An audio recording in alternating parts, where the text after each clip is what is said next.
Здоров'я, шановні українці, українки, щойно була доповідь. Ignorировать наши የዩክሬን ሰው አልባ አውሮፕላኖች ሰርጎ ገቦች ሆነዋል ይሏቸዋል። 5 የሩሲያን ግዛቶች ጥቃት ሰንዝረውባቸዋል። የአየር ኃይሉ ሰፈሮችንም አውድመዋል። እንግሊዝ ለጦርነት ተዘጋጁ፣ በአውሮፓም በአትላንቲክም ለዛውም በዋናነት ደግሞ ከሩሲያ ጋር እንፋጠጣለን፣ ጦርነቱ አይቀሬ ነው አለች። ዩክሬን የሰሜን አትላንቲክ የጦር ጥምረትን ገመድ አልባ ኔትወርክ ቴክኖሎጂ የሬዲዮ ሞገዶችን ዋይፋይ በመጠቀም ሩሲያ ላይ ጥቃት ሰነዘረች። ሩሲያና ኔቶ በሚቀጥሉት 4 ዓመታት መወጋታቸው አይቀሬ ነው። የዓለም ፖለቲካ የስጋት ውሎች ሆነዋል። ቀዝቃዛው አይሉት ሶስተኛው የተራዘመው የሁለተኛው ዓለም ጦርነት ውጤት አይሉት ወደ አንድ የማይታወቅ መንገድ የሚወስድ ግራጋቢው ጦርነት ተባብሷል። አንድም በቀጥታ አንድም በእጃዙር ሞስኮ ከኔቶዎች ጋር እያደረገች ያለው ጦርነት መሆኑን ግን ያስገነዝባል። ሩሲያ ዩክሬን ላይ ጦር ካዘመተች ወዲህ በአንድ ምሽት ግዙፉን የሰው አልባ አውሮፕላን ጥቃት ከመፈጸሟ ባሻገር ዩክሬን ስትራቴጂክ ቦምብ ጣይ አውሮፕላን ላይ ኢላማ ማድረጓ የሞስኮ የውስጥ ፖለቲካ ስጋት ተጋርጦበታል። በመኪና ተጭነው የተጓዙ ድሮኖች ጥልቅ የሩሲያ ግዛቶች ውስጥ በስጉር መገኘታቸውና ጥቃቱን ከዛው የተነሱ መፈጸማቸው ጥያቄውን ያበረተዋል። የሞስኮ አየር ኃይል መሰረቶች ኢላማ ውስጥ መግባታቸው ተዋጊ ጀቶችን መጋየታቸው ይህኑ በግልጽ የሚያሳይ ነው። ጥቃቱ በሙርማንስክ፣ በኢርኩትስክ፣ በኢቫኖቮ፣ ሪያዛን እና አሙር 5 ግዛቶች የተፈጸመ ሲሆን የሩሲያ ጦር በአየር መከላከያ ስርዓቱ በ3 ግዛቶች ድሮኖችን አክሽፌያለሁ ብሏል። በሙርማንስክና ኢርኩትስክ አካባቢ ግን ከባድ ጉዳት መድረሱን ራሱ ጦሩ አምኗል። በጥቃቱ ላይ የተሳተፉ ሰዎች በቁጥጥር ስር መዋላቸውን ምርመራ ላይ መሆናቸውን በቅርቡ ውጤቱ ይፋ እንደሚደረግም የውጭ ጉዳይ ሚኒስትር ሰርጌይ ላቭሮቭ ከአሜሪካው አቻቸው ማርኮ ሩቢዮ ጋር ሲነጋገሩ አረጋግጠዋል። አሁን ከዩክሬን ደህንነት አገልግሎት ኃላፊ ቫሴላ ማሉካ የሚገርም ዘመቻ ስለመደረጉ መልእክት ደርሶኛል። የሆነው ደግሞ በጠላት ግዛት ውስጥ ነው። ኢላማ ያደረገውም ወታደራዊ ጣቢያዎችን ነው። በተለይም ኢላማ ያደረገው ዩክሬንን ለመምታት የሚጠቀሙበትን መሳሪያዎች ነው። ሩሲያ የሚታይ ቀውስ ተመዝግቦባታል።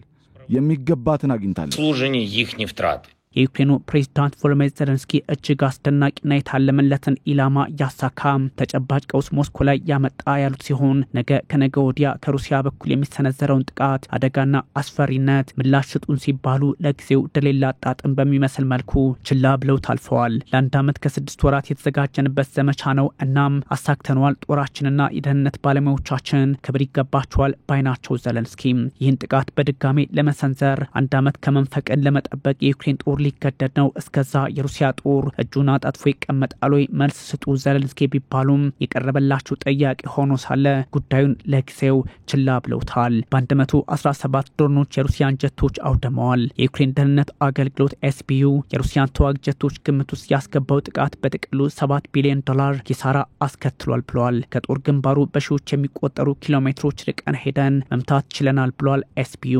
የዩክሬን ደህንነት አገልግሎት በዚህ ዘመቻ ስልታዊ ድል አግኝተናል የሚል መግለጫውን አውጥቷል። ጥቃቱ ለሩሲያ ፖለቲከኞችና የመከላከያ ሰዎች ትልቅ የስጋት መልእክት የሰደደ ከመሆኑም በላይ ኪየቭ ጥልቅ የሞስኮን ግዛት መምታት እንደምትችል በግልጽ ያስቀመጠ አድርጎላታል። በቤላያ የአየር ኃይል ጦር ሰፈር ኢርኩትስክ ላይ 4300 ኪሎ ሜትር ከዩክሬን ድንበር ርቀት ላይ ጥቃት ሲፈጽሙ ዩክሬናውያን በኦሌኒያ ደቡባዊ ሙርማንስክ አካባቢ ደግሞ ከዩክሬን 1800 ኪሎ ሜትር ርቀት ላይ ኢላማቸውን አሳክተዋል። በእርግጥም ዩክሬን በዚህ ወታደራዊ እርምጃዋ ጥልቅ የሩሲያን ግዛት መምታት መቻሏ ለነ ፕሬዝዳንት ቮሎዲሚር ዜሌንስኪ ድል ሆኗል። ፑቲንን ደግሞ ክሬምሊን ዘግተው ከጸጥታ ኃይሎች ጋር እንዲመክሩና ለቀጣይ የጥቃት አድማስ ስፋትና ዓላማ እንዲመክሩ አስገድዷቸዋል። ignorировать наши ስለ ኔቶ መስፋፋት ተናግረናል።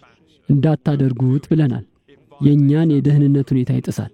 እስካሁንም ግን የሚያደርጉት ያንን ነው። ያ ልክ ነው ብላችሁ ታምናላችሁ? እዚህ ፍትህ የለም። ያን መለወጥ አለብን። እናም እናሳካዋለን።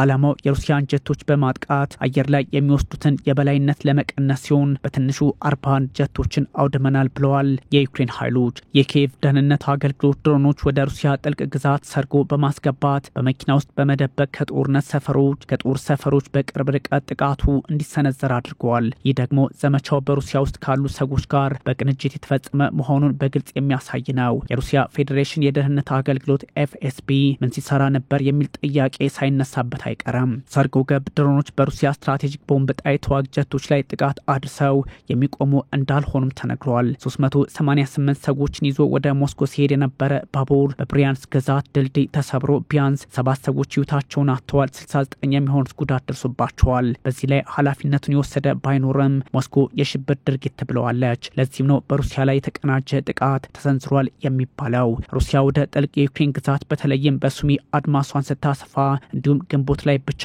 450 ስኩዌር ኪሎ ሜትር ቦታን ተቆጣጠረች በተባለበት ሰዓት ትርምሱ እየበረታ መጥቷል። ሩሲያ እሁድ ምሽት 472 ድሮኖችንና 7 ሚሳኤሎችን በመጠቀም በዩክሬን ላይ ማስወንጨፏም የተባባሰውን ውጥረት የሚጠቁም ያደርገዋል። ይህ ሁሉ ወታደራዊ ውጥረት በሩሲያና በዩክሬን መካከል ባየለበት ሰዓት ከአውሮፓ በኩል በተለይም ዩናይትድ ኪንግደም በአውሮፓና በአትላንቲክ ለጦርነት መዘጋጀት እንዳለባት በመከላከያዎቿ በኩል መገለጹ አስፈሪው ጊዜ እየመጣ መሆኑን የሚጠቁም አድርጎታል።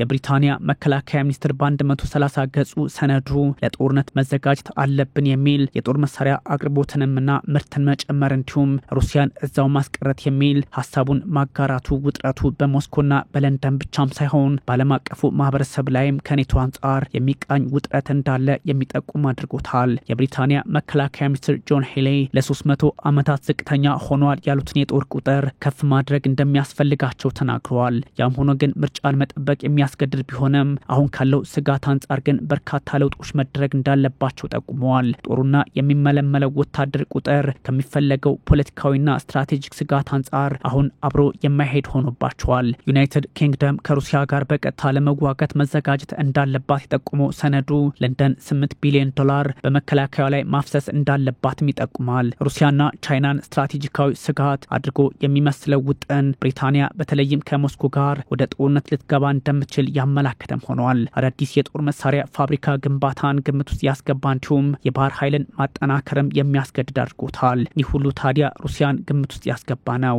ይህ ደግሞ አሁናዊ ውጥረቱን በግልጽ የሚያሳይ ሲሆን የሰሜን አትላንቲክ የጦር ጥምረት ኔቶ ሩሲያን የመውጋት ውጥን እንዳለው የሚጠቁም ነው በሚል ክሬምሊኖች ግንዛቤ ወስደዋል።